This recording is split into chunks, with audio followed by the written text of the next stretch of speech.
This is Mac OS Ken. The smarter Siri is still a year away. Ebook sellers are doing the link out thing and staying hungry and foolish 20 years later. It is Friday the 13th of June. I'm sure it'll be fine. I'm Ken Ray, and this is news from Mac OS Ken. Brought to you by yours truly and supported by people like you, patrons through Patreon. Find out more and add your support at patreon.com/MacOSKen. Though they wouldn't sit on Gruber's couch, it looks like somebody finally got an answer from Apple as to when the smarter Siri will make the scene. Announced last year at WWDC, a piece from my download blog has Apple saying the more personalized personal assistant will hit next year. While the talk show was out of the mix, Apple software lead Craig Federighi and marketing maven Greg Joswick did do interviews with Tom's Guide, iJustine, and the Wall Street Journal. It appears to have been Tom's Guide that got them to come clean. According to iDownload blog, when Tom's Guide editor-in-chief Mark Spoonhour asked Federighi to clarify the time frame, he went on to explain what happened with Siri instead of answering the question. When pressed again, his colleague Joswick jumped in, confirming 2026 is an actual release date for an AI Siri. So instead of an actual release date, is it okay to say 2026? Spoonhour asked, to which Joswick responded by saying, "That's what we said, yeah." iDownload blog figures that puts the Smart Siri in iOS 26.3 or 26.4. Independent of that, a piece from 9to5Mac has Bloomberg's Mark Gurman indicating that Apple plans to ship the upgraded Siri experience as part of iOS 26.4, an update typically released in March. Sellers of ebooks are getting with the Apple Store Link Out program. While folks have been able to read books from third-party providers through apps like the Kindle Reader from Amazon or Barnes & Noble's Nook app, buying was a bit of a bother.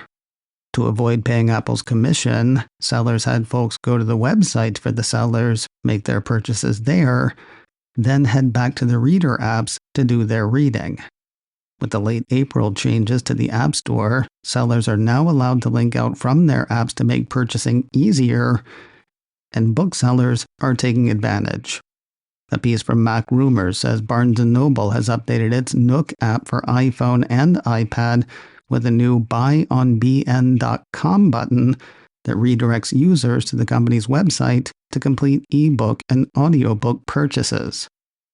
If you are looking for it, the report says the button appears alongside book listings and opens the user's default browser to the corresponding product page on Barnes & Noble's site. After completing the purchase, content automatically syncs to the Nook app and any connected Nook devices. And same goes for Amazon, finally. The online superseller made a similar change to the Kindle app in early May. I noted at the time that while the company had made the link out change for the Kindle app, it had not done so for the Amazon app. Back then, looking up a book on the Amazon app showed how to order the physical book, though the tile for Kindle books still said, "This app does not support purchasing of this content."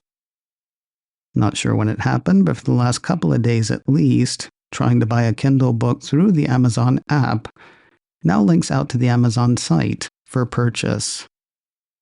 New old stuff has hit Apple's Refurbished store. A couple of pieces from Mac Rumors have word of an Apple Watch Ultra 2 model and this past spring's Mac Studio models turning up in a few of Apple's Refurbished stores. On the watch, Mac Rumors says the Refurbished Ultra 2 with the black titanium case has landed in the US store. Rugged, fitness-focused, still can't do blood oxygen readings. That's disabled for all new and refurbished Ultra 2 models, thanks to Apple's legal battle with medical technology company Masimo. Cleaned and inspected, though, plus it comes with Apple's 1-year limited warranty and is eligible for extended coverage through Apple Care Plus. The like-new Apple Watch Ultra 2 is priced for movers at $679. That is a $120 savings versus a truly new $799 Ultra 2. As for the Mac Studio, the Mac Rumors piece on that says models powered by M4 Max and M3 Ultra processors have landed in Apple's refurbished stores in Canada, some European countries, Japan, Singapore, and the US. Cleaned, inspected, and fully functional, not in a data way. They also come with a 1-year warranty and are also eligible for extended coverage under Apple Care Plus. In the US, M4 Max refurbs start at $1,699, $300 lower than a brand new unit. Refurbished M3 Ultra units start at $3,399, a savings of $600 versus truly new. News of a new movie for Apple TV Plus this fall. 9 to 5 Max says the Cupertino company has set a streaming and release date for the Brett Goldstein, Imogen Poots near-future romantic drama, All of You. Describing the film, Apple says, when an exciting new test matching soulmates together comes between two best friends, they spend the next 12 years trying to resist the urge to disrupt the paths their lives have taken, marriage, children, and tragedy, despite the undeniable feeling they belong together. Black Mirror and Stranger Things director William Bridges helms the film on a script he co-wrote with Goldstein. Kind of seems like Apple TV Plus is turning into the Brett Goldstein channel. The actor, comedian, podcaster, Brit, Muppet fanatic, and so much more is a co-writer and star on Ted Lasso. He also co-created, co-wrote, and played a pivotal role in the second season of the Apple TV Plus hit, Shrinking. As for his next turn on the big screen, Apple says All of You will hit select theaters on Friday, the 26th of September. It'll start streaming the same day on Apple TV Plus. Coming sooner, and likely with a lot more spectacle, Apple TV Plus is revving up for the third season of Foundation. The Cupertino streamer hit with a press release this week, teasing Season 3 and outing another trailer.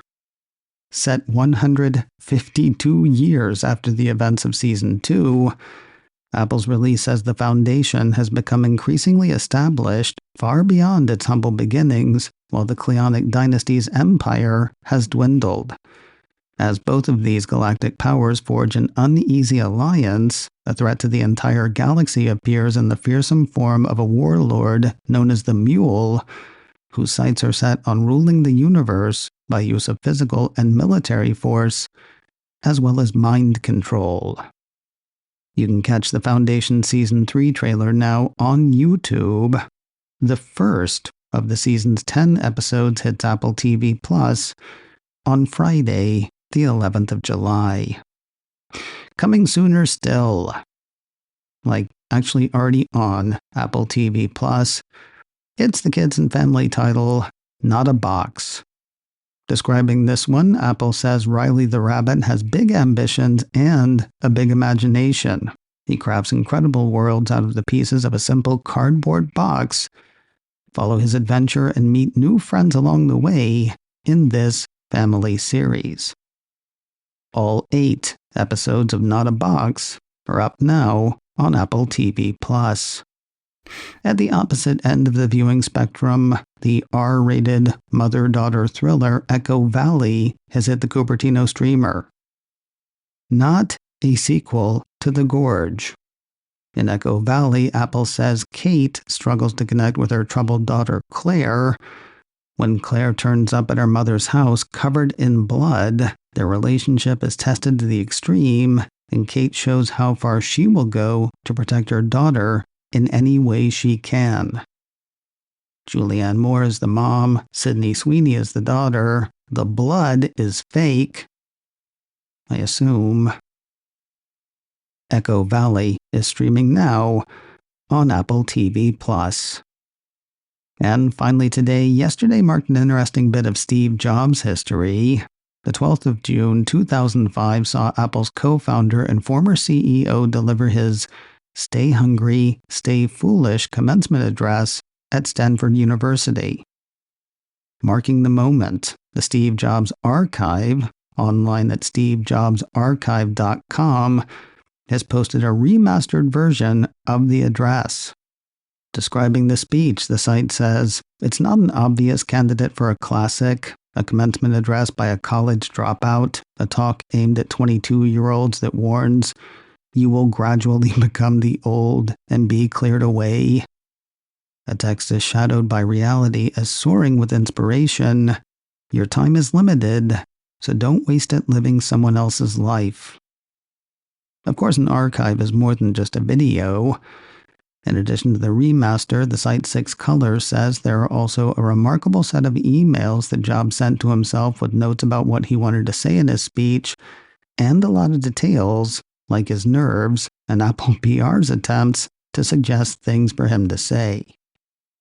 It remains one of the most remarkable speeches you will ever hear, according to 6 Colors. If you haven't seen it in a while, it is up now on the site, stevejobsarchive.com. This week on the checklist, brought to you by Secure Mac. WWDC did not go huge on privacy and security, though it did bring some tweaks to child accounts. We'll look into those. Also, if you want to know what's going on in the world, do not ask AI chatbots. We will tell you why on checklist number 427. Find it today at securemac.com/checklist or wherever you get podcasts. macOS Ken, brought to you by me and supported by people like you, patrons through Patreon. Find out more and add your support at patreon.com/macOSCanCanCan. Advertising handled by Backbeat Media, online at backbeatmedia.com. You can find me on Mastodon, macOSCan at mastodon.social. You can also send me an email, info@macosken.com.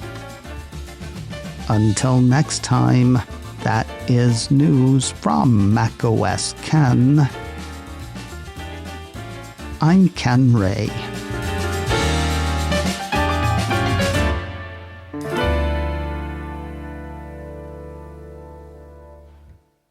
Ciao.